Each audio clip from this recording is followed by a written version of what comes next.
Spencer Dinwiddie, thanks for joining us at Decrypt. Thank you for having me. So Calaxy just announced it raised $7.5 million. This is your platform for influencer social tokens. Tell us a little bit about the research that went into this. I mean, obviously you are convinced that fans are going to want to engage with this stuff. They're going to want to pay for the different benefits and kind of engagement sweeteners they can get once you onboard more people onto this platform. What's the plan there? Yeah, I mean, in terms of market research, I think we see it everywhere, right? Like, let's look at Twitter, having tips. Let's look at Instagram, trying to have, the shopping functions, and look at other ways for creators to monetize. Let's look at all the, bespoke apps that have come out recently with, billion or multi-billion dollar valuations, Patreon, OnlyFans, Cameo, etc. Like, all the kind of tipping points are there. And then you also see some smaller scale crypto apps, and I can't even really say small scale because I think Rally's diluted token market cap is like 10 billion or something like that, and they don't even have a product really to market and enhance with any type of influencers of actual status. So you look around, like things are heading in that direction, and people are just now starting to talk about personal tokens and personal monetization. And remember, like 3 years ago now, I think, no, 2 years ago is when I, tokenized my contract. So this has been a journey that's been years in the making, and we've just gotten to a point where it's really bubbling to the surface. And, timing is everything. And I think, to be on time, you had to be years ahead, right? So I think we're kind of at that inflection point. Yeah, you mentioned timing. I was going to ask you about that. Do you feel now in hindsight, like when you tried to tokenize the contract and you raised some money for that, maybe not the full amount you wanted, were you maybe early? Was your timing a little too soon back then? And now obviously we're seeing the moment happen. I don't even necessarily think that it was too early in terms of the appetite from consumers. I think it was too early for the NBA. So I think what knocked down the ability to raise was all the skepticism around, well, the NBA said no, then they said, then they were mad at him, then they finally said yes. Is this a real yes, or is this like a kind of, we're just not going to fight anything? And that's where you found the skepticism from, investors, and rightfully so. I mean, nobody wants to, go to war with the NBA. Nobody wants to be aligned with somebody that might be going to war with the NBA. And, as much as I can tell you, that my intent is to be a partner of the NBA, right? Just like a Top Shot, for example. Until it actually starts to happen, it's hard for you to believe one person, right? Now you see Top Shot and things like that. And, I'm a spokesperson for both the NBA and Dapper Labs. And it's like, oh, okay, this guy really wasn't crazy. Yes, they had their issues in the past, but obviously everything's resolved. And so now you're starting to see all this forward momentum because of that. But investors have definitely had a keen eye on being close to, entertainers, athletes, et cetera, for a long time. You've got Iman Shumpert signed on to be part of Calaxy. You've also got over in the NFL, Zeke Elliott. Let's talk a little bit more about the league's approach to crypto. I mean, you mentioned Top Shot, so there's some irony there. The NBA has now obviously, at least in the form of Top Shot, very much embraced crypto.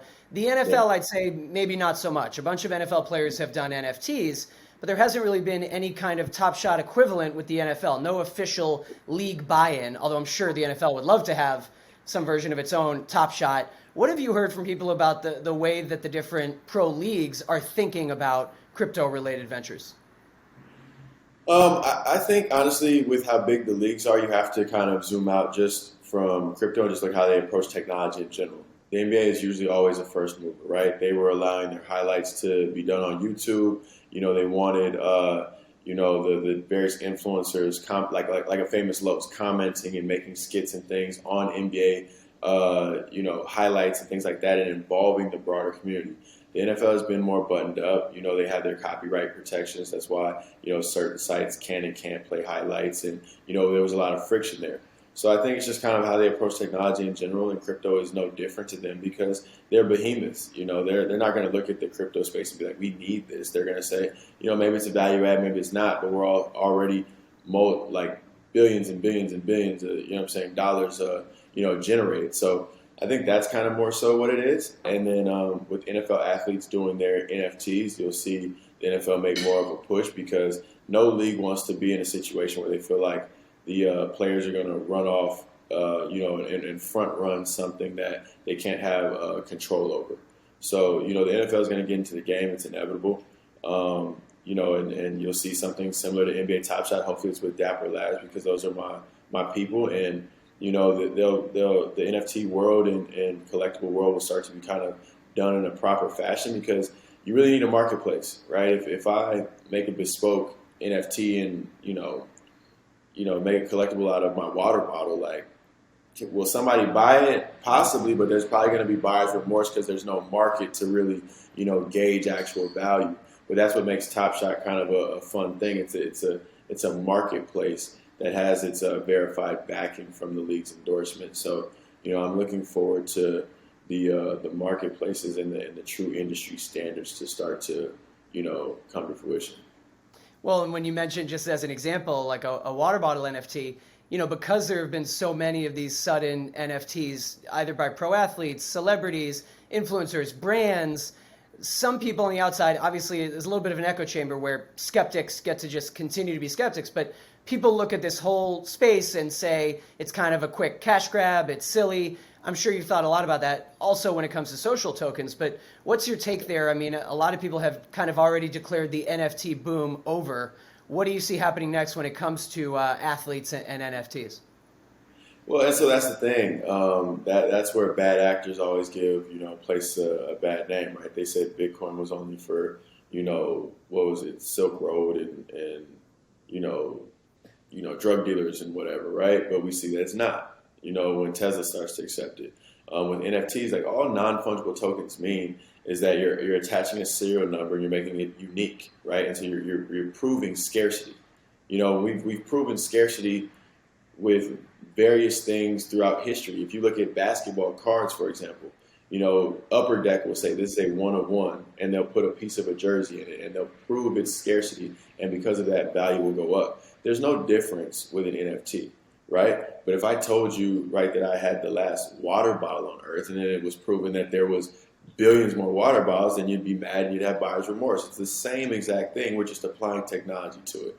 So when people, start to really look at it in that manner, then they'll also start to realize that, like, things like social tokens and this next wave that we're going to see that's embracing technology, if you have real value behind it, if you're able to create a marketplace where you're actually trading apples to apples and people are getting real experiences from the and perks from these social tokens, whether it be time with the person they want to have time with, or whether it's a follow on Twitter or Instagram or something, or whether it's tickets to a game because they're the top fan, all those things are very valuable. And if you can have value from a creator token, then it's inherently valuable, right? Because you have the experience or, the tangential thing that you want from it. I've been watching closely, and I'm sure you have too, in the past week, the flood of new athlete deals in the college space because of the NIL rules opening up. Yeah. I mean, a lot of these have been NFTs. I think we're going to see more to come. I also think maybe we'll see college athletes do other forms of crypto marketing. What do you expect in that regard? And, you think back to your days at CU Boulder, what would you have gotten into? I mean, a lot more possibilities if these rules existed at the time. Yeah, I was kind of famous for my mustache when I was in Boulder. Now it's a full goatee, but it was a mustache back then. So I probably would have had some type of facial, hair care endorsement, something. You know what I mean? And shout out to all the people in Boulder. They were great. I would have loved a big city burrito endorsement. The snake thing. Restaurants would have been my thing. I would have wanted free food, but that's an aside. The way I look at the NIL, obviously it's a gold rush right now. People are rushing to sign whatever they can, make whatever money they can, because obviously when you have people that don't have money, all money seems like it's good money. There will be a regression back to the mean, and people will start to be more strategic in how they, view their brand and value their brand and which companies they choose to align with or don't choose to align with. I saw a high school or a college kid that I know growing up trying to sell his high school jersey on eBay now. And trying to get like $500 for it. And when you get older and a little more mature, you realize that, the memories you made in that high school jersey are probably worth more than $500, right? But, if you're broken in college, there's that risk reward analysis. So what one of the benefits that I think Calaxy provides is you have some of that organic way to make money off of yourself without harming brand value, right? If I can come onto a platform and say, look, guys, I'm here, I'm me, and I'm going to offer, like I said, Twitter follows, basketball training sessions, a crash course on crypto, whatever it may be, whatever's special to me, I can continue to be myself, monetize myself, and not run the risk of, trying to cash grab $500 by selling my high school jersey. And then I realized when I'm 30 years old that $500 really didn't mean anything. And that, I probably would have loved that memory of still having a high school jersey. So, I think as the NIL and all the rules mature and people start to understand kind of their space and their place in this kind of new world, as these decentralized systems and power comes back to the individual, this is the perfect time to have an app like ours where it really is saying, hey, we're merely a toolkit trying to be the standard for personal monetization, like to be as succinct as possible. A toolkit that's aiming to be the standard for personal monetization. Do with it what you please. Well, and I guess the natural next question is whether you will be targeting any current college stars now that you have the option to bring on board with Calaxy. Oh, of course. I do understand, though, that, there's going to have to be a certain next level of thought process from them, right? Because there's no real reason for me to go to a college athlete and say, hey, I'm going to pay you $2 million to come on, to my app to use it. It doesn't make sense. Like, my app is actually designed for you to make money, and kind of what you put in is what you're going to get out. So, they're going to have to understand, hey, this is a situation that's going to take a little bit of grinding, but, I can make more than $2 million, right? But if they're looking for quick money to a line here, a line there, you might have a guy try to sign to OnlyFans because OnlyFans is trying to move away from explicit content, right? But if you're the first college athlete to sign with OnlyFans, you might get $1 million, but now the NBA may look at you as he's aligning himself with porn stars. Do we really want him? So there's going to have to be hopefully some guidance, hopefully some maturity, and not chasing quick money. And obviously, there's no explicit content on Calaxy. That's, one of the rules. But, you get the premise of what I'm saying. This is going to be an app that, you really can take it as far as you can go. There is no real limit. And we charge half the fees of the OnlyFans and the Cameos and all the other stuff. They're upwards of 25-30%. We're, obviously half that. So, we're here to, have the creator first, the influencer first. I mean, we were founded, obviously by myself and another person who played high level football, D1 football. Sorry, not NFL, but D1 football. And all of our early advisors are either, kind of very crypto native like a Roham, or are guys that are in our similar position like Ezekiel Elliott, who really are going to have that creator first mentality. Just a couple other questions for you while we have you. You mentioned Zeke Elliott, and we were talking about the different pro leagues. Recently, Tom Brady, who took an investment stake in the crypto exchange FTX, was out there saying, we talk about crypto in the locker room now. And I had a little trouble believing that. I'm sure there have been some conversations, but you hear a lot of athletes who are into crypto saying everyone's talking about it. To what extent are you hearing other NBA guys, are they coming to you? Are you seeing those conversations? Are you encouraging those conversations? Yeah, I definitely encourage those conversations. They are happening a lot. And why wouldn't they, right? People see the money. I'm not going to sit here and act like people are really breaking down the difference between, the hash graph consensus algorithm as opposed to, Ethereum and proof of work versus proof of stake and, asynchronous Byzantine fault tolerance and finality and things. No, they're not. You know what I'm saying? And so to even try to posture as if that's part of it, it's not, right? But people see the money. People are starting to understand NFTs, non-fungible tokens, provable scarcity. And from there, the education process will continue to grow. Let's end this way, Spencer. You are an OG among the kind of rise of athletes being interested in crypto. You really know your stuff. You've been into this for a long time.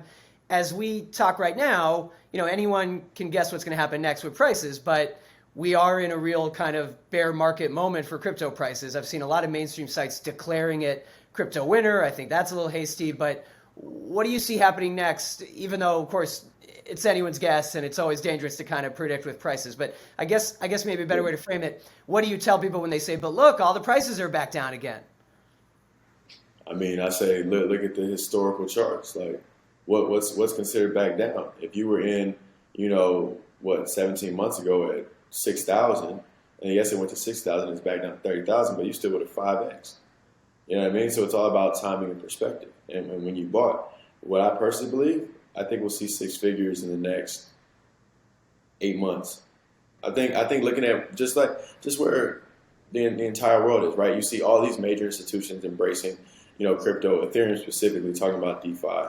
Whether it's billionaire investors, whether it's JP Morgan, et cetera, talking about, what's coming next.